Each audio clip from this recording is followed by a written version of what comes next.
केवल 2 बुंदा कान में पकड़ा मात्रे कानर सबु मैला बाहरी जीव बिना कौन कष्ट।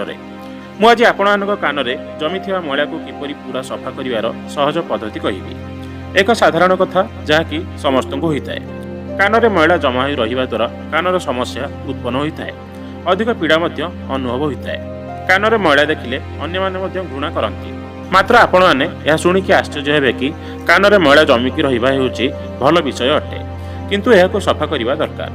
केतक लोक मैंने सफा करने बहुत प्रकार उपाय करिथांती।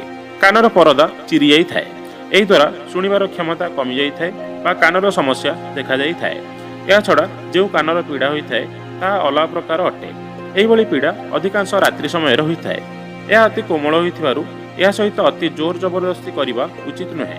कान में मैला जमा होगा भल विषय अटे। मैला रक्तकोश द्वारा गठित होता है। यह आम शरीर भितर को धूली, माटी, बैक्टेरिया बा बाहर जिनिस को जीवाकू रोकी थाए। एथिपाई आम कान में मैला जमा होगा बहुत जरूरी अटे, मात्र अधिक परिमाण में जमा होगा ठीक नुहे। तेणु यह समय समय अनुसार सफा करने जो कानर समस्या हो न थाए।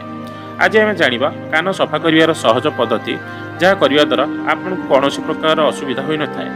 यह हूँ कान सफा कर पुराणा पद्धति। कानर गोटे पटे बादामर तेल 2 बुंदा पकड़ा द्वारा अति सहजरे कानर मैला बाहरी आसी थाए। अन्यटी हूँ हाइड्रोजन पेरोक्साइड। यह हूँ अतिशीघ्र मैला बाहर कर औषध अटे। यह एक चामचारे पानी नहीं यह भितर 2 बुंदा पकाई तुला सहजरे कान में लगेवा द्वारा यह मैला को बुलाई बाहर कर थाए। गोटे कान सफा होगा आउ गोटे कान को सफा कर। फ्रेंड्स, आपको जदि भिडियो भल लगी थाए प्लीज लाइक एंड शेयर करेंगे और आपण मतामत कमेंट माध्यम जनवाक अनुरोध। रहुछि। जय जगन्नाथ।